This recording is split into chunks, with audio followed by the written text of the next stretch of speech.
Donald, nice to meet you. My name's Laura, I'm a physio. I understand you've been having some problems with your left wrist, so we're going to take a look at it today. As we're working through the examination, if you can just let me know if you experience any of the symptoms that you've been having, and also if you can just let me know if it's uncomfortable, and we'll try and change things. Okay, so first of all, we're just going to have a look at both of your hands and your wrists and just see if there's any deformities or changes to any of your fingers or your thumb or through your palm. We're just going to check make sure that there's no muscle wasting here around your palm. Just turn those back over, and we're also just going to have a little look to see if you've got any nodes or any things around your knuckles. Okay, so we'll have a little look at your movement first of all.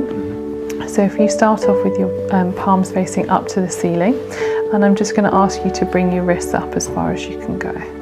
How does that feel? Yeah, fine. Okay, I'm going to come in and just put a little bit more pressure on that wrist. Good. Okay, and relax down. And then in this position here, I want you just to stretch your fingers out as far as you can. And then I'm just going to ask you just to take your fingers to the side. Lovely. And then your thumb all the way over to the other side. So you're going to slide the wrist now all the way this way. You're going to slide back there. Good. Okay, and then relax.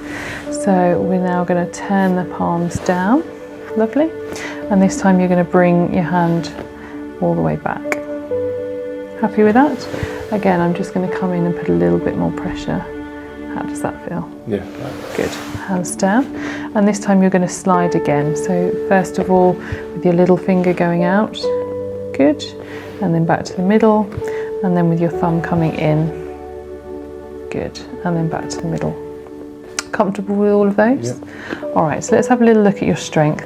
So we'll come back to this one again. You're going to bring your hand up, you're going to hold that there, and I'm going to try and pull you down. Good. And then relax there. Lovely. And then holding up here, and again, don't let me pull you down. Good. Okay, relax. In that position, I'm going to ask you to push your little finger out to the side. Keep your arm nice and still. Good. And then relax there. And then you're going to take your hand in from your thumb towards that movement, okay? So push in, lovely, and then relax, good. Turn that palm over, and now let's have a little look. Can you bring your thumb all the way across? And can you get it to touch down at the base of that finger? And can you work your way all the way along? Lovely. And now can you take your fingers tip to tip all the way along? That's lovely.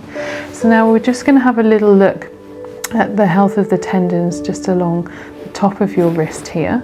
If you tuck that thumb in there, curl that around, and then I'm just going to take you ever so slowly down towards the couch, and I'm just going to see if you've got any discomfort through this area there. No? Okay, good. And relax there, and then release your fingers off. Good. And if I just come in and just put some pressure along here, is there any problems with that? Nope. Okay, great. So this time, if you could just come a little bit closer to the bed for me, and you're just going to rest your elbow there, all right? Now I'm going to come in just to the base of your thumb here, to the little bone at the bottom there, and we're just going to see if that bone's in its right place. So I'm just going to put a little bit of pressure there. Okay, and I'm going to take you from this position back here, and I'm just going to move you all the way forwards through to the front. So we're just going to do a little bit of a wave, a little bit side to side, a little bit forwards and backwards, and we're just going to see if there's any clunking as you do that. All right, good. Okay, relax there. So now, Donald, let's have a little look at the bone here, just at the base of your thumb, and just make sure there's no problems with the stability of that bone. So I'm just going to come in and just have a feel along the wrist, make sure that I'm in the right place, and just put some pressure back onto that bone there. Okay? And whilst I'm holding that pressure there, we're just going to get your hand to do a little bit of a wave. So you're going to come from the back at the side here, all the way forwards to the front. So we're just going to do a few times whilst I'm holding that pressure on there, from the back at the side there, all the way over. We're just seeing if there's any clunking or any problems within your wrist there. Good. And then relax. So now, happy? And so now, so this time, Donald, we're going to have a little look at the sort of meniscus that sits within the wrist and just see if there's been any tear or any irritation of that. So I'm just going to come in here and put some pressure straight down into your wrist, okay? So that can be a little bit uncomfortable, and then we're going to keep that pressure on there, and as we move it, we're going to come all the way over to the side. We're just going to see whether that causes any problems within the actual wrist joint itself. That's okay. Good, thank you.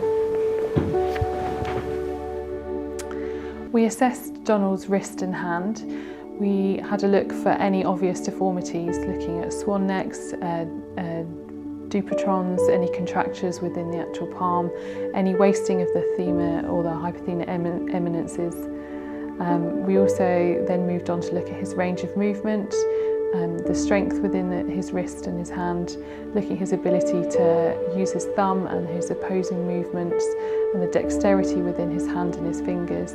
We also had a look at the Watson shift test, and we also had a look at the TFCC with a compression test to assess the integrity of those structures.